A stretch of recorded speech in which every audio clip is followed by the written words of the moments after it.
out here and say hello to everyone who's obviously stayed out for so long. The royal family is gearing up for a historic celebration. Princess Kate, Prince William, and King Charles delighted royal fans with a surprise walkabout ahead of the monarch's coronation. The trio stepped out at the mall near Buckingham Palace on Friday, where onlookers camped out for the big day were thrilled to have an early chance to greet the King and the Prince and Princess of Wales. All three royals took time to shake hands and take photos with well-wishers. Kate looked smashing as usual in a crisp white sheath dress with black trim, and she paired the look with meaningful jewelry, earrings made from pearls that once belonged to the late Queen.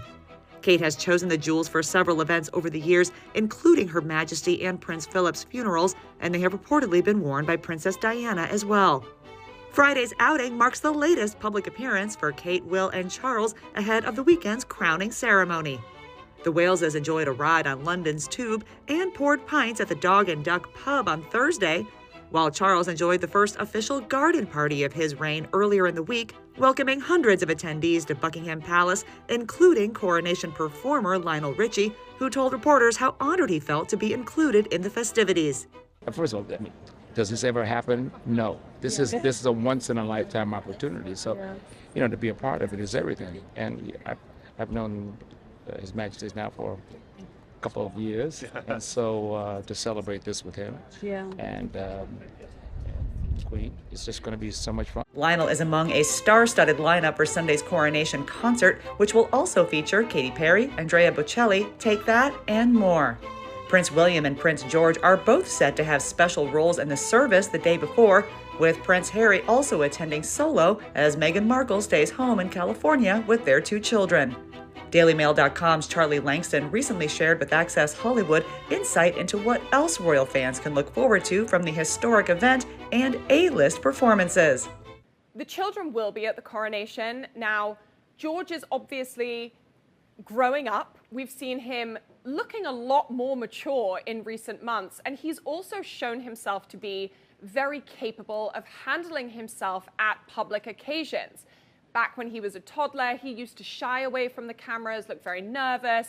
He would perhaps make funny faces. But these days, he's really emulating his father in that role of future king. He's looking very responsible, much more confident, and that is being rewarded, if you will, with a role in the coronation. He is going to be a page of honor, which means that he will walk behind Charles and help to hold up his robes as he makes his way down to the altar, effectively. And George is actually going to be the youngest page of honor to take part in a coronation, which is incredibly exciting. Now, Charlotte will be there. We do expect Louis to be there. However, they will not play such significant roles simply because they just aren't old enough. And Louis has proven himself to be a little bit mischievous when it comes to these public events. We've seen him stealing the show on the balcony at Buckingham Palace at the Jubilee celebrations, making faces, covering his ears. It was a delight to watch. It's wonderful to see these royal children being able to express themselves and act like children, even at the most significant of occasions. However, you don't want Louis to be walking down the aisle behind Prince Charles, making faces, throwing a tantrum, and exhibiting other behavior that, quite frankly, is perfectly natural for a young boy his age. So the concert is going to be a really fun wrap event, effectively, for the coronation celebrations. It's going to be able, to be watched online, on TV, and in person. There have been a few snags with securing performers. We understand that a number of big-name talents did turn down the opportunity to perform. We understand that Adele was asked, Ed Sheeran, the Spice Girls, all of whom did not want to be a part of the big concert. Now, I think right now, aligning yourself with the royal family leads you into slightly murky waters, because at the end of the day, the Prince Harry and Meghan scandal is always going to play a part in the royal narrative.